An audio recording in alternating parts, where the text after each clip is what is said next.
2022년 대통령 선거가 30일 앞으로 다가오면서 국민들은 각 정당 대선 후보들의 능력과 자질에 대해 평가하기 시작했습니다. 나아가 대선 후보들이 내놓은 공약들에 대해서도 많은 관심을 가지고 있습니다. 얼마 전에 있었던 다자 토론 당시 국방 분야에 관련돼서 각 대선 후보들의 정치적 공약과 대안에 대해 얘기를 나누는 시간이 있었습니다. 이때의 가장 큰 화두는 역시 사드였습니다. 바로 국민의힘 윤석열 대선 후보가 토론 당시 사드 추가 배치 공약을 발표했기 때문입니다. 특히 이 토론에서 윤석열 대선 후보는 강원도와 충청권, 경기도 일부 지역에 사드를 설치하겠다고 말해 거의 사드의 전국 설치화를 주장하는 듯 보였습니다. 하지만 아이러니하게도 서울과 수도권은 빠져 있었습니다.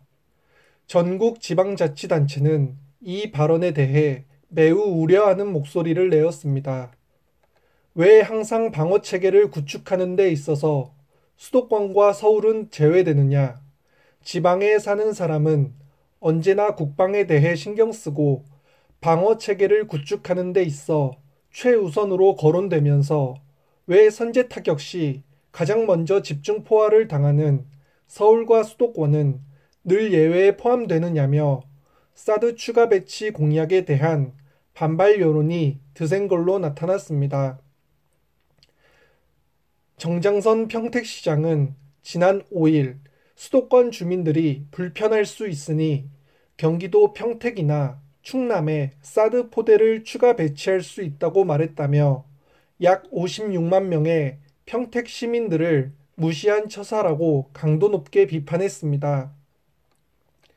이 같은 비판이 나온 이유는 김재섭 전 국민의힘 비대위원이 2월 1일 MBC 라디오에 출연하여 사드 추가 배치 후보지로 평택이나 충남 계룡과 논산 등을 거론했기 때문입니다. 특히 충청도는 윤석열 대선 후보가 고향이라 부르며 충청의 아들이라고 얘기를 했었는데 자식이 부모에게 칼을 꽂냐며 충청도민의 비판도 여러 곳에서 나타난 것으로 확인됩니다. 여기에 거론된 논산과 계룡이 사드 추가 배치의 지역으로 선정되는 거 아니냐는 우려와 불안이 현실적으로 다가오면서 충청도민들이 격하게 분노하기 시작했습니다. 일부는 국가 안보를 위해 전략적 차원의 사드 추가 배치가 아닌 포퓰리즘 차원에서 선거 때마다 안보 이슈로 표 장사에만 눈이 먼 오랜 버릇을 고치지 못하고 있음이 그 이유임을 우리는 잘 알고 있다며 더불어민주당 소속 대전시 의원들이 강하게 규탄했습니다. 즉, 선거 때마다 국방과 안보를 가지고 불안감을 조성하여 표장사를 하지 말라는 얘기로 들립니다.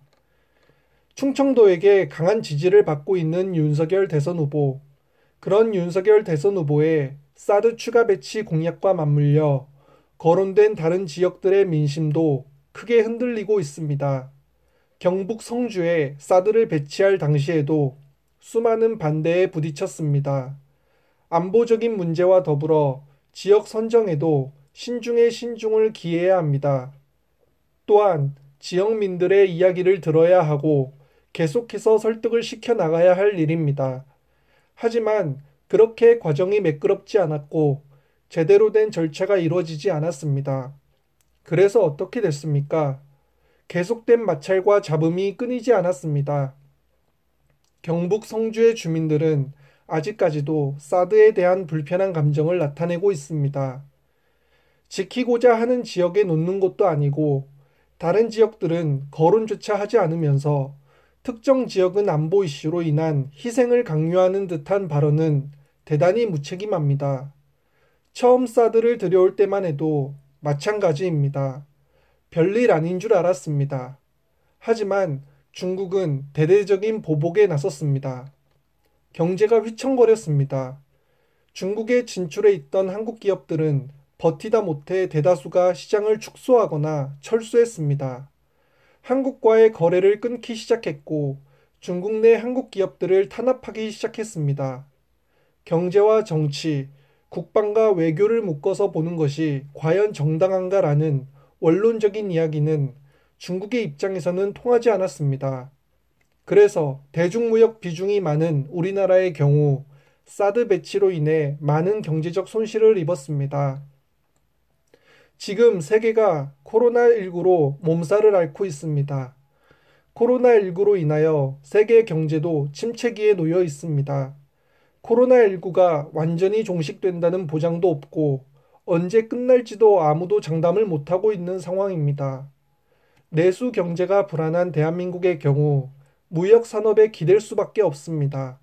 하지만 이런 무역 산업도 세계 경제 침체와 맞물려 전망이 마냥 밝지만은 않습니다. 따라서 우리는 발생할 수 있는 경제 리스크에 대해 생각해야 하고 이러한 리스크를 줄일 수 있는 방향으로 나아가야 합니다. 하지만 국민의힘 윤석열 대선 후보의 사드 추가 배치 발언은 이러한 리스크를 증대시키는 것 같아 두렵습니다. 기존에 놓여진 사드도 모자라 굳이 필요로 하지 않는 사드를 추가로 배치함으로써 얻을 수 있는 이득은 무엇이며 과연 사드 추가 배치로 인하여 발생할 수 있는 국가적, 경제적 손해는 얼마나 될지 모르겠습니다. 대안이 있으면 사드 추가 배치도 문제 없을 것입니다. 하지만 대안도 없이 어떠한 구제나 도움, 제도적인 보완도 없이 그저 선거에만 눈이 멀어 아무 지역에나 사드를 놓겠다고 얘기하는 건 대단히 위험하다고 봅니다. 지금만 봐도 사드를 우리 지역에 놔달라고 말하는 사람들이 없는데 저 많은 사드를 다 어디에다 놓을 건지도 의문인 건 마찬가지입니다. 나라를 지키는 힘은 결국 나라가 잘 사는 것에서 비롯됩니다. 내 나라가 잘 먹고 잘 살아야 자기 나라를 잘 지킬 수가 있는 것입니다. 나라를 지킬 수 있는 힘을 기르는 것의 목적은 평화입니다. 평화롭게 주변 나라들과 마찰 없이 내 나라를 온전히 지키고 동시에 주변국들과 친하게 지내는 것이 모든 방면에서 이롭습니다. 그러나 나라의 힘을 기르는 목적이 평화가 아닌 전쟁에 있고 전쟁을 대비한다는 이유 아래 불안감을 조성시켜 주변국들과의 마찰을 일삼는다면 내 나라는 여러 방면에서 어려움에 처하게 될 것입니다. 이것이 선거 때마다 전쟁 심리를 동원하여 안보를 가지고 표 장사를 하면 안 되는 이유입니다. 감사합니다.